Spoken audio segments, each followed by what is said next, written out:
Go.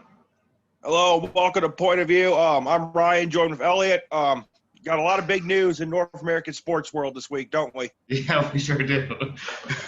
First of all, we here, especially me and Elliot, are big supporters of Black Lives Matter. I think it's phenomenal what the NBA did, don't you? Yeah, I think it was the right move. I think it sends a message, and I don't think they should stop playing completely, but I think that was an important thing to do.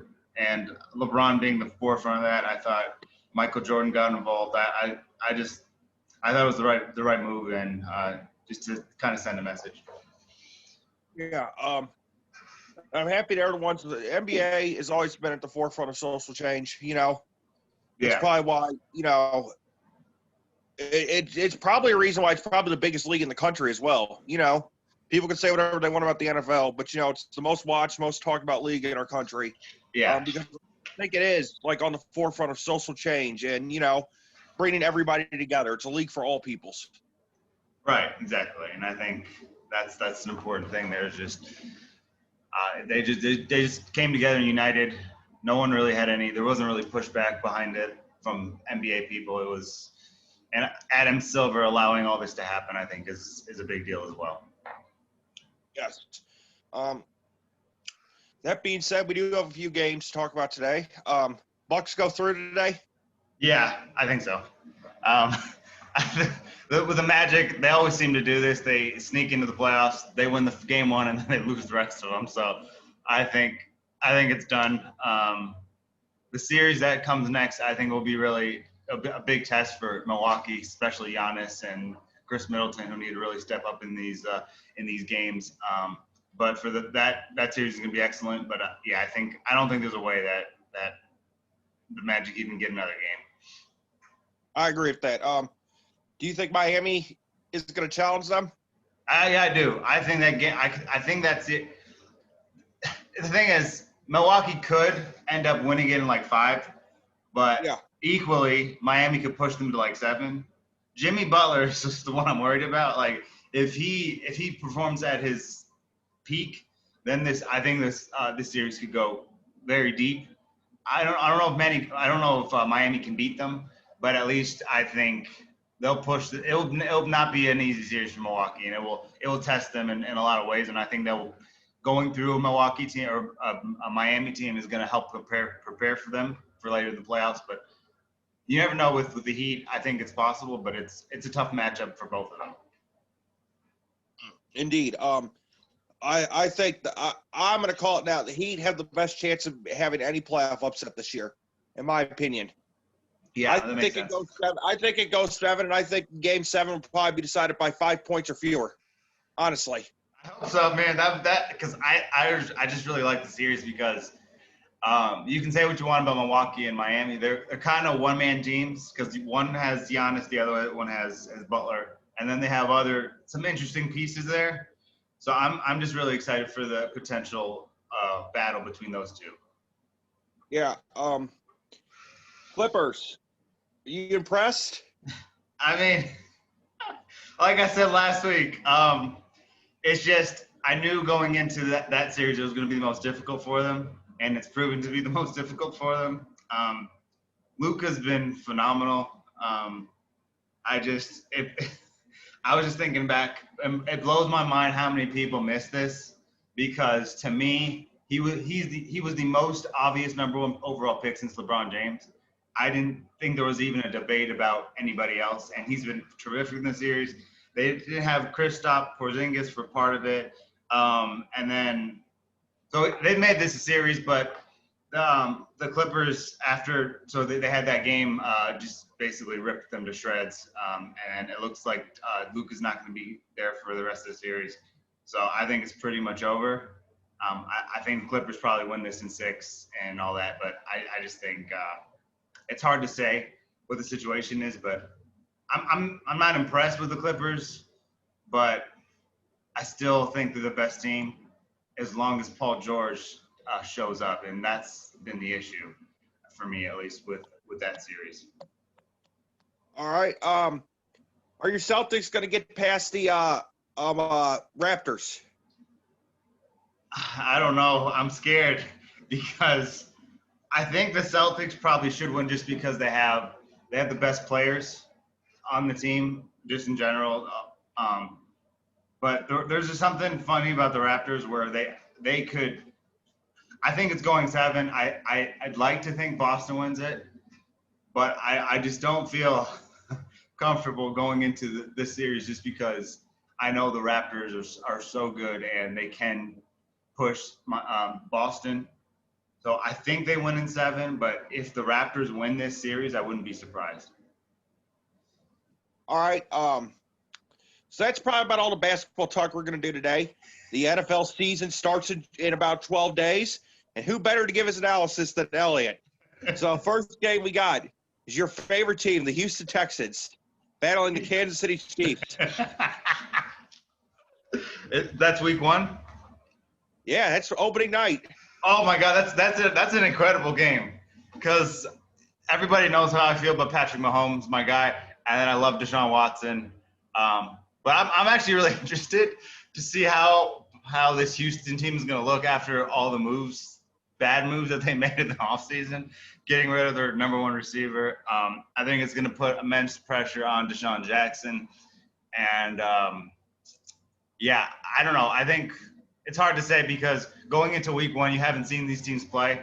But I think it's going to be a good game regardless. But, I mean, in that game in particular, I probably roll with the champs just because I just don't trust Bill O'Brien, and that team looks a lot different than it did a few months ago. So it's going to be interesting, though.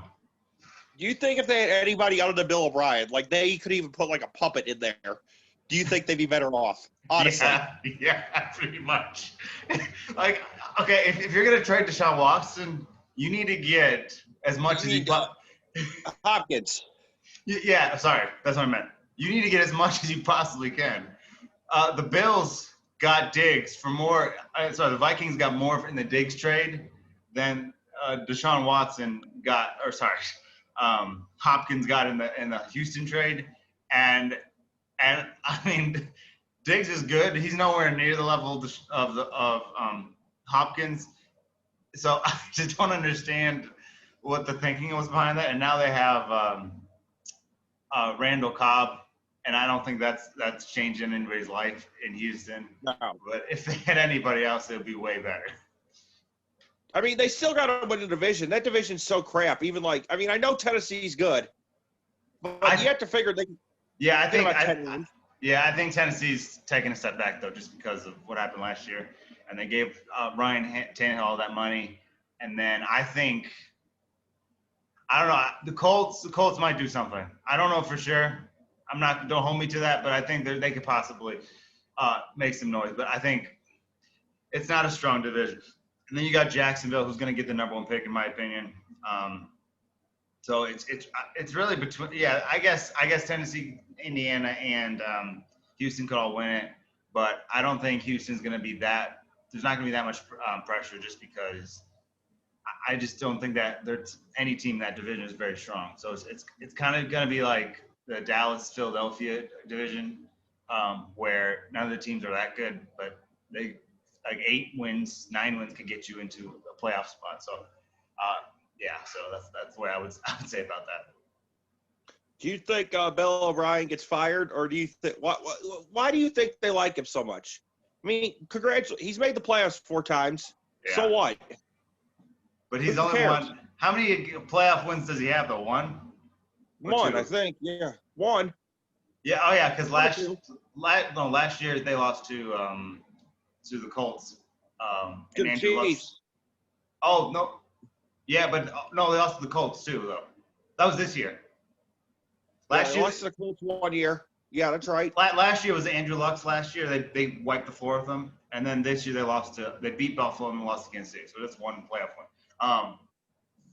I mean, it's this whole thing with like making the playoffs is good, but when you have a top 3 quarterback, you should be making the playoffs. So I don't think that's enough to say he deserves credit. He deserves some credit, but at the same time, you need with that quarterback, you need to be doing better in the playoffs. And I'm not saying they need to go to the Super Bowl. Win more 1 or 2 playoff games on a consistent basis, and he's getting to the playoffs, but he's not totally collapsing, in the big moments. And there was games in the past where they should have done better. And so I think it just comes down to those like little details. And with what they have in Houston, they should be making the playoffs. So I don't think that's enough of a standard to judge him by. He needs to be winning playoff games. So if he makes the playoff and loses in the wild card round or something, I would fire him. But Houston is giving him all this power, so I'm not sure they will, because he's the GM too, which he shouldn't be, because he's making all these horrible decisions, and on top of that, he's not doing that good job coaching the team anyways. But again, I have a strong suspicion that it could end up being like a Cincinnati situation where Marvin Lewis made the playoffs so many years but never won a game, and they kept allowing him to come back the next season and do it again just because they were making the playoffs. So I hope they get it right, but I just have a feeling he's going to be there a long time. Yeah. So you live in Minnesota, obviously. Yeah. You're surrounded by the most delusional fan base. One of them.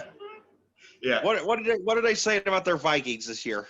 Give us some analysis. All right. I'm actually gonna give my boy Pedro a shout out here. We're gonna get him on the show. I've worked with this guy.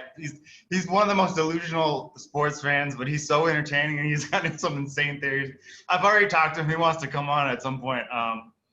But every year, regardless of what this team looks like, he says the Vikings are going to win the Super Bowl, which is it's not him, and I'm not picking on him in particular. I mean, I kind of am, but it just in a general sense, I think people in Minnesota, when the Vikings started getting good, started to live in a world that isn't realistic. Like all of a sudden, because Kirk Cousins had a good season, he's now a top 10 quarterback, and then because Dalvin Cook looks okay, he's the best running back in the league, and so it's just like they get their hope up just because of the whole Minnesota Miracle from a few years ago, and then we got Kirk Cousins, and here we go, and then so it's just like they just don't live in the real world.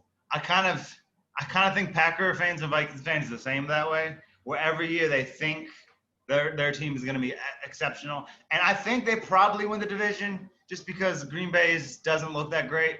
But at the same time, watch. Once they win the division, they're going to be talking about how they're going to win the Super Bowl and wipe through everyone, and because that's just the way they are.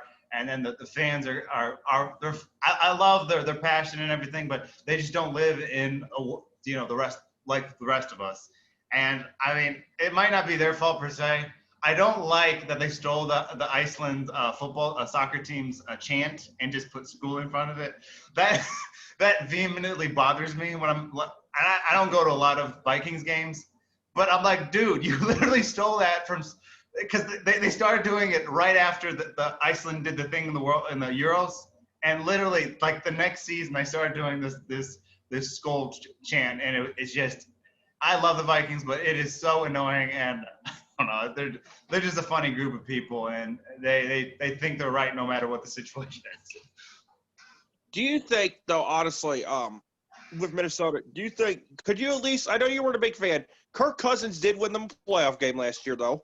Yeah. Do you think he's I think this is the last year's contract. I don't know if it got extended or not. Do you think if they win a division and he gets you another playoff win or two, do you think it's the right move to keep him around? Well, yeah. He did. He signed a 2-year extension this offseason, so he's going to be here for another 3 years. Do you think it's the right move? Yeah, I don't mind Kirk Cousins. I think he does it good enough. But he puts up the numbers, and I've called in on Vikings radio sometimes when they're praising him for stuff, because there's one year he was basically throwing the ball to the running back and they were just running.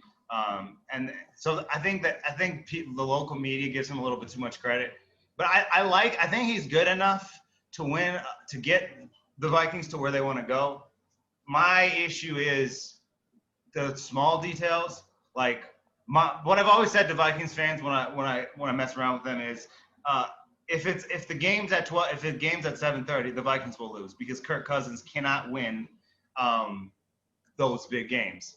I've always called him like Andy Dalton's twin brother, because when Andy Dalton was in Cincinnati, he put up these great numbers, But when the games were at night or on prime time, he would just choke the whole thing away. So I think my deal with Kirk Cousins is beating teams that are above 500 and beating teams under prime time, because his record on primetime games is 5-27 or 6-28 or something like that. So it's not good, so that's the part I worry about. If he's able to change that, then I'm all in on Kirk Cousins. That's the one issue I have, and he's not a top 10 quarterback, but I think he's good enough to get to the Vikings to I'm not going to say Super Bowl, to go on a deep run with them in the playoffs. And so once he just has to fix a few things. So I don't think he's a bad quarterback. I just don't want us to be stuck with mediocre play if he continues to lose these big games against good teams. Like when big teams come to Minnesota or we go there and the lights, when the lights are on and the pressure's on and we're on national TV, we tend not to do well. And the last time I remember us playing well and winning a primetime game was against the Reds or the Washington football team last year. And that wasn't a great performance. We won that game, I think 13-9. So I just need to see him play better against playoff teams and on primetime, because Vikings are going to get some primetime games. If every game was at 12 o'clock, I would have no concerns whatsoever, just because for whatever reason, when the pressure is exemplified, he just doesn't seem to be able to come through with the moments that you would expect from a player like Kirk Cousins, who's making a lot of money and also has made the Pro Bowl last year, is putting up the numbers. But I think the problem is people don't look at what the numbers aren't telling you. They just sometimes look at, how many touchdowns, yards, this, that, and the other thing. But he needs to be winning the big games. I need him to be beating Seattle. I need him to be beating Dallas. People like that when they come or on prime time. And I know we beat Dallas last year, but just generally, I need more consistency in primetime games and stuff like that. Gotcha. But you still have them to win the division? Yeah, I think they're going to win the division because I just don't think Green Bay's all that good. I gotcha. Do you think that Cousins is? Do you think Stafford's better than him though? Honestly, I don't know. That one's hard because they're. The thing is, Stafford puts up huge numbers, and then his team goes 6-10. Cousin puts up huge numbers, and he wins at least 7 games, at least since with Minnesota. So I probably think Cousins is maybe I don't know actually. It's so hard. They're pretty level, but maybe Cousins a little bit better just because.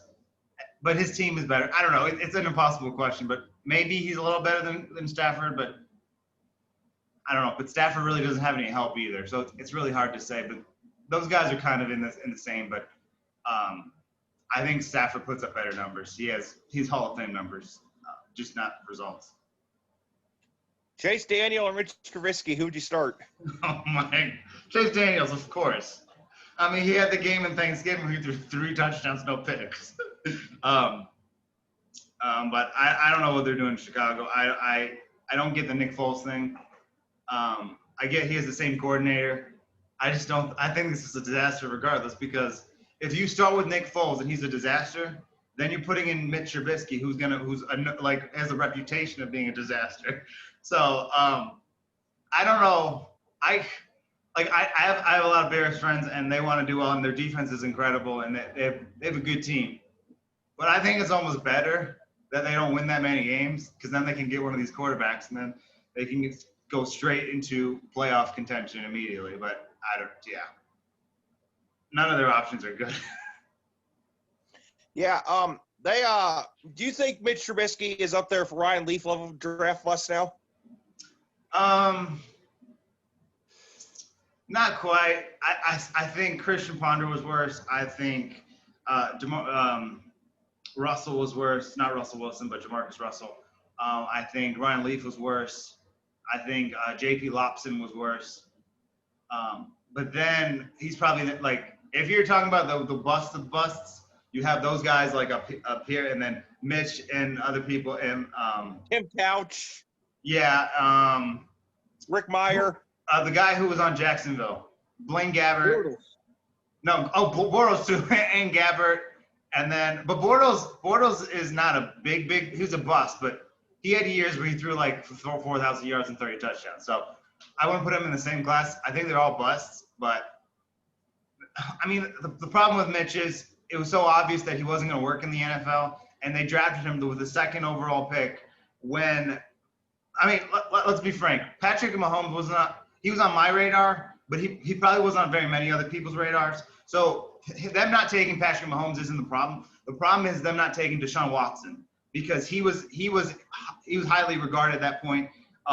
And so you just can't – he wasn't ready for the NFL. He had played one season. He had 20 touchdowns, I think like 14 interceptions and 3,000 yards, and didn't light it up against any big team. He was a second or third round pick on most people's draft boards, but for some reason Chicago felt that he was worth the number 2 pick. And the other thing is they never – because usually when you get drafted, they call you. They didn't even call him. They just drafted him. So that tells me there was at least some pushback on him being drafted at number 2. So I don't know. He's a bust. I fought my Bears friends with this for years, and eventually came over to my side. It was just obvious that he wasn't going to work in the NFL. And even though he had that one good season where I think he made the Pro Bowl, which he shouldn't have because Matt Ryan had a better year that year, but just generally speaking, he had that one year and people start to lose themselves over. And then he comes back the next year and he looks like what I thought he was going to look like. There's like he can't like overthrowing receivers or underthrowing receivers, not being on the same page as the offensive line. You look at the coach's face on the sideline and it tells you exactly what he feels about Mitch Trubisky. So. I thought the Bears would cut him because I don't think you have a good trade partner for Mitch, and I guess he could still technically start, but it's just a little bit of a disaster over there in Chicago. Do you think he's at least serviceable anymore, or not even that? Yeah, his ceiling is like Jeff Garcia, but who wasn't a bust but wasn't all pro or anything. He was serviceable. He had like. He had good seasons, but he just didn't have – he's not an all-pro, but he wasn't a bust either. So he's serviceable for some – I think he can be a good backup because what I do like about Mitch Trubisky is he's got good intangibles. He's a great leader. He's got a very vocal voice in that locker room. The problem is his play doesn't add up to it. So with that, I think he's serviceable for someone. I just don't see him as a starting quarterback in this league. All right. See, who else? Oh, yeah, your beloved Buffalo Bills. Is this finally time? I hope so, man. I hope because I was on the Patrick Mahomes thing before everyone. I was on the Josh Allen thing before everyone. So I'm hoping they got Josh a good deep threat and Stephon Diggs. He didn't play well in the playoffs other than maybe the first quarter against the Titans or Texans. But I think the thing is with Josh Allen is he wasn't he came into the league and he was still 2 years away from really being a starting quarterback, and he was thrown into the wolves immediately, and he looked horrible his first year, which made sense because he wasn't ready for the league. And then you saw last year he takes a big jump, and you're behind that great defense. He has good enough weapons. I think he's got one of the best coaches in the league in McDermott. With the situation in New England and the Jets, I think they have to win that division, and I think they probably will. But the thing is, they're not used to having that pressure, so we just have to see how everyone reacts to that. Yeah, I take it you don't have any love for the Dolphins this year? I like them long term. I just don't like them short term. I think they had one of the best drafts. They're building a really good thing there. I love their coach. They play hard. They're just not good enough to win now. I think in the next couple of years they will be a really big piece in that division. I just think it's a year or two earlier than when they will. But I love them in long term, but short term I just don't think they have what it takes right now. Would you sit Tua this year to make sure he gets full all the way healthy? Yes, because I've been on this. I think he was the best quarterback in the draft. I don't think it was close. But the only knock on him was his health. So I would sit him. I don't think they will. I think they'll play him probably week 8 or 9 because Fitzpatrick can do well enough to be okay with what they're going to do. But I think probably the second half of the season, Tua will be in there and ready. But because I'm worried about his health. If he stays healthy, the Bengals will regret not taking him.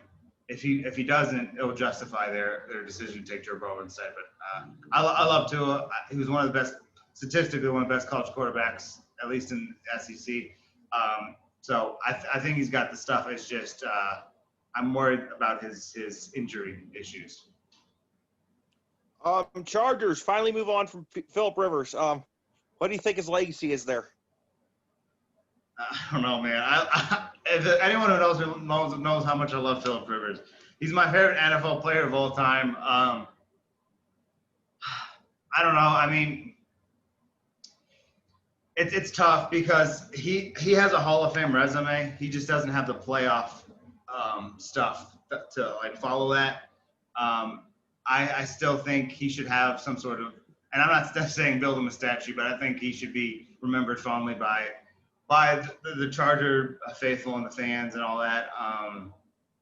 He had 2 MVP seasons that he didn't win it. If he wins an MVP, then maybe they view him differently. But I just think he's been as good as expected when they drafted him.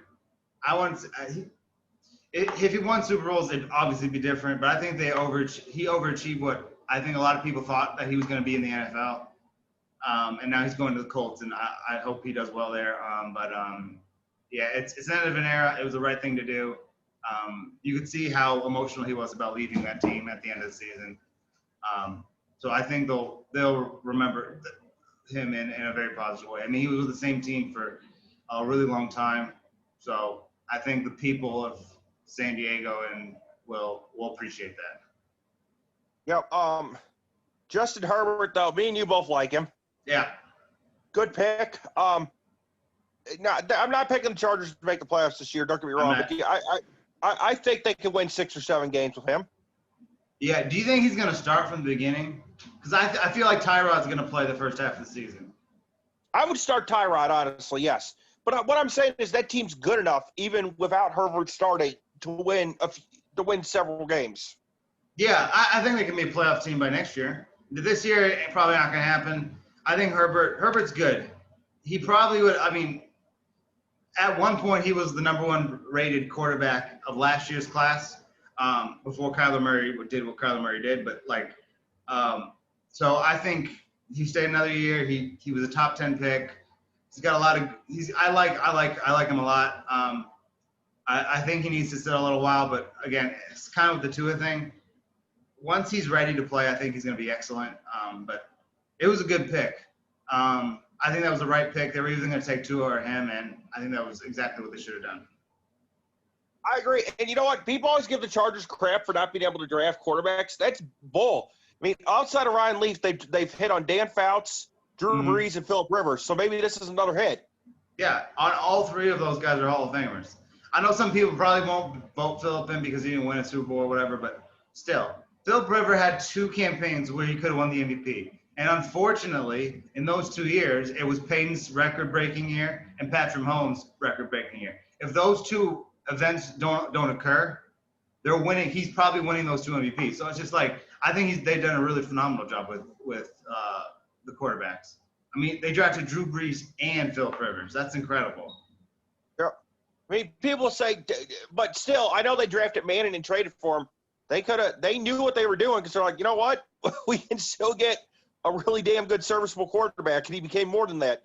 And Philip Rivers wanted to be there. Manning was a little, you know what, and decided, no, I'm not playing for San Diego. So they had to do it anyways, and it was the right thing to do. And I know Manning got 2 Super Bowls, but his postseason career is better than Philip Rivers, but that's it. Philip Rivers, just purely as a quarterback, was a better quarterback. He's a better winning record, more touchdowns, less interceptions, more yards. And Manning was never, at one point, Eli was never in the MVP voting or MVP race. And Philip Rivers was multiple times. Yeah, so this whole idea that because he won 2 Super Bowls, that makes him a better quarterback, I just don't agree with that. I think Philip Rivers is clearly better from any way you look at it. He's the better quarterback.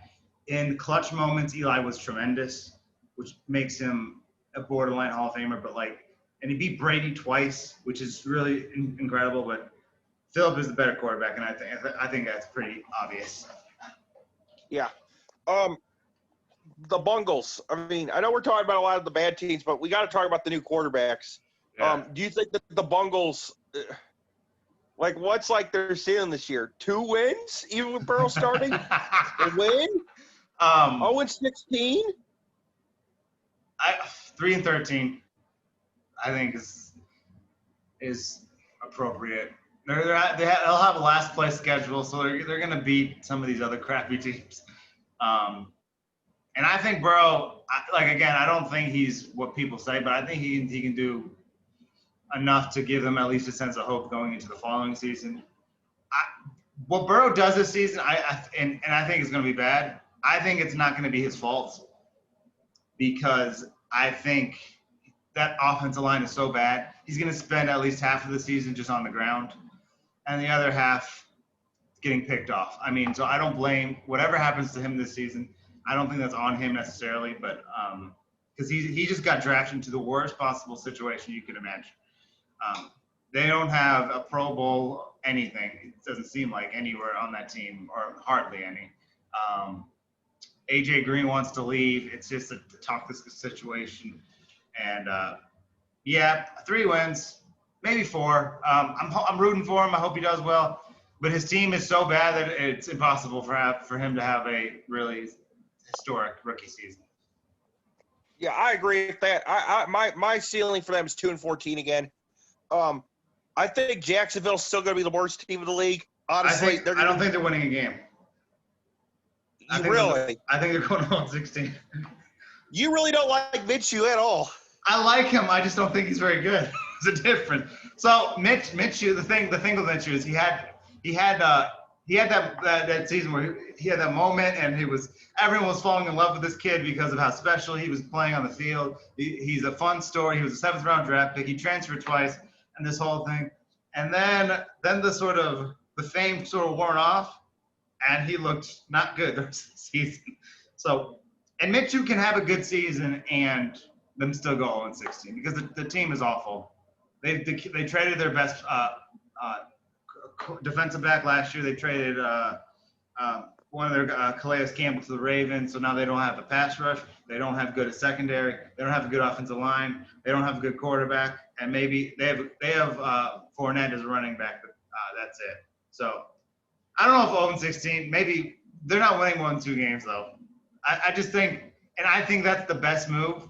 They need to do whatever they possibly can to try to get Trevor Lawrence or Justin Fields, whoever they like, because they've had a quarterback problem for as long as since Byron Leftwich. That's how long they've been looking for quarterback. Not even Leftwich. Like at least David Gerard was serviceable. Remember that? Yeah, he had a season where he scored. He only threw 2 interceptions. Yeah, so I mean, they haven't had a good quarterback since him. Don't give me this Blake Bortles. The defense took him to the AFC title game. And then they gave him $54 million guaranteed, and they cut him the next season. Yeah. All right. We'll get into the Raiders now because I'm just curious. They're moving into a new stadium. Do you think Derek Carr's the answer? Like, honestly, I mean, we all know that Gruden's not. No. And you know what? If Derek Carr fails and flops, I'm going to put that more on Gruden than him. Do you think, though, in all seriousness, that he can make – and Gruden was a great coach in 2002. It's now 2020. So right. do you think, honestly, that Carr has enough talent to make Gruden look decent? Like, I'm talking like a 9-win season. No, I don't see them winning 9 games. I think they're a 5-11, 6-10 type of team. So I think as far as all that sort of goes, I just think I don't know. I just don't. There's nothing about that team that I like a lot. I like the running back. I think the tight end's okay, but nothing else excites me. I think I think Carr is a talented quarterback. But I think he views himself higher than he is. So he looks at himself as a top 10 quarterback when he's clearly not. So with that, I don't know, man. It's just not a team I'm excited about. And hearing these Raider fans talk about how they're going to make the playoffs, it just tickles me just because I think Carr's losing his job midway through the season to Marcus Mariota.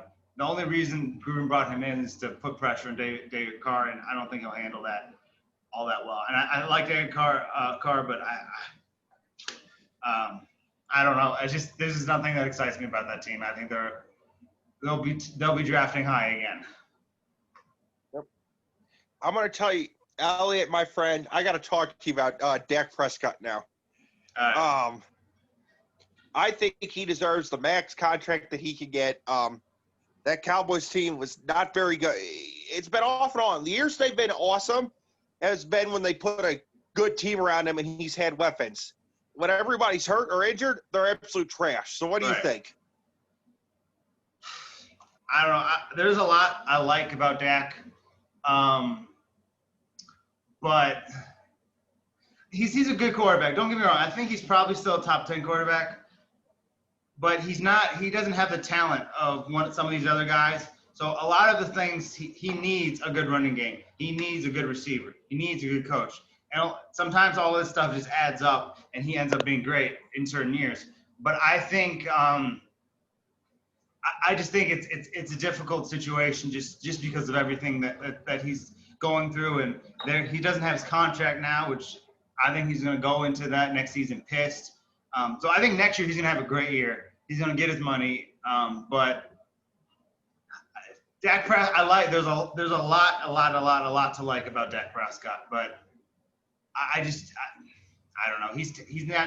He doesn't have that like transcending talent that he can take a team like that to where they need to go. He thinks they're a very good quarterback, but it's just hard to say with Dallas. You never know what you're going to get. Sometimes they're good, and sometimes they're going 8-8. So it's just like it's just a question that I don't really have an answer to. Now, do you think if they keep going like the next 3 years, and I mean I don't think they will, but they keep going 8-8, 8-8, don't at some point, and this is the reason why I don't think like they've ever been able to like outbuild of like having like a 12-4 season. Don't you think at some point you just have to say, okay, this ain't working. Let's suck for a while, get the higher picks, and try to build something special. Yeah, and I'm cheering for him. I want him to do well, but it's just he's one of those players that's difficult to read. So I think it's a little complicated. Yeah, I just don't know what this team's going to be. I don't have faith with anybody in that division, but it's just hard to read what that team's going to be.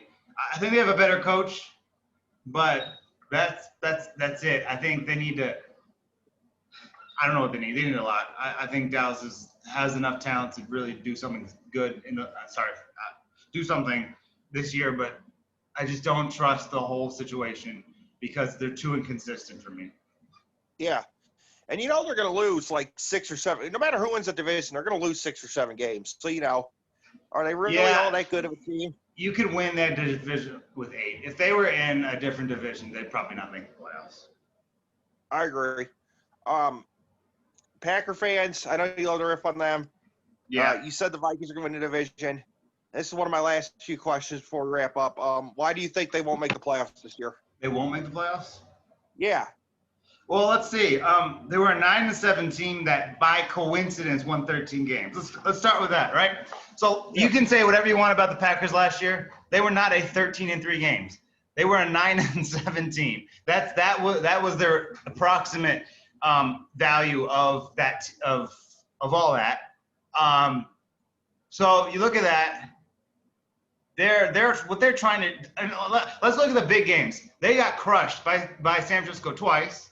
In the playoffs, Aaron Rodgers had one of the worst games I've seen him play, at least in the last couple of years. He's not the same. Every statistical category in regards to Aaron Rodgers is going down. They drafted a quarterback, which I'm sure he's not happy with. So he might not be the best teammate this year. He can be a little mouthy sometimes. He can throw teammates under the bus, and he's not a leader. And the reason is, I just think that's going to be a big reason why they don't do particularly well this season. I think they'll probably miss the playoffs by a little, but I'm thinking like 9-7 for Green Bay, just because Aaron Rodgers is still talented enough to put up his numbers and to get them to wins. But the whole thing is just it's a little complex at this point. Aaron Rodgers wants to air it out and chuck it downfield. LaFleur wants to run the San Francisco power run offense, which is why he drafted running backs and tight ends who are known for blocking and not explosive plays. You have Aaron Jones, who I think is probably I'm not gonna say he's the best player, but he's the most important Packer. And then so there's just a lot of stuff there there's question marks. And then you got Jordan Love sitting there, and what's going to happen if Aaron Rodgers starts stinking for a few weeks? And I think the Bears' defense is better than the Packers. And I'm not saying the Bears are going to do well, but they can put enough pressure on Aaron Rodgers to win like a 9-3 game or something like that. And then you have another situation with Minnesota being the better team, and you never know what's going to happen to Detroit. I just think Green Bay just doesn't have enough stuff there where it makes me believe that they're going to really do something, because their fans believe they're going to the Super Bowl, despite the fact that they got boat raced by San Francisco twice. And so I don't see Super Bowl. Could they make the playoffs? Yeah, I suppose. But they're not a contender. They're not a top 10 team. And I think when you actually look and watch their games, it's quite obvious of that. Even last year, they weren't a top 10 team. And they ended up winning 13 games, a lot of it by circumstances. Even against the Vikings, they go up 24-0. They lose 23-24 or something like that. So it's just like, or 17-24. So it's just, I think they're going to have a problem holding leads, and Aaron Rodgers will be sort of reliant on trying to throw themselves back into the game, which is why I think he's going to throw more interceptions this year than he had for the last couple of seasons, because he's going to because I think they're going to be behind in a lot of games where he'll be forced to throw down the field to try to get him back into it. So, yeah, they're just not. I just don't see them as a very great team. Aaron Rodgers is not what he used to be, and I think that's the problem. All right, Russell Wilson. What do you think? MVP this year? Of course. Who else? Yeah, I hope so. He's got Jamal Adams defensively. As we know with Russell Wilson, it does not matter who his receivers are. But I think he's got good chemistry with Metcalf and what's his name? Lockett. Yeah, Tyler Lockett. He's a perfect quarterback rating when throwing at Tyler Lockett, just so you know. So I think all of that coming together is they're not okay. They're not going to win the Super Bowl, but can he win the MVP? Absolutely, he can win the MVP. Lamar Jackson is always going to be in that. Mahomes is always going to be in that. But that's the extent of it. Maybe a Christian McCaffrey can slip in there, but I think those are the guys he's going to have to compete against. The media does not like Russell Wilson for whatever reason, so that's going against him. But I'll say I think he'll be in the MVP conversation, and I'm just hoping he wins it, because he could have won an MVP last year, and he could have won an MVP a few years before that. So I think he's due. But again, I just don't think people are going to vote for him, because for whatever reason, they can't get into their heads that actually Russell Wilson is the one that makes Seattle tick, not the defense of the past. So it's just like, so yeah, I think he should win MVP. I hope he wins MVP, but you just never know what's going to happen. But yeah, we think he's the best quarterback in the league. So oh yeah, so it's just like he should. All right, well, that's all I have for today. Thanks for tuning in. We'll do an NFL preview next weekend. All right. Thank you everyone for watching. This will be up sometime today. Hope you listen and watch. See you guys later.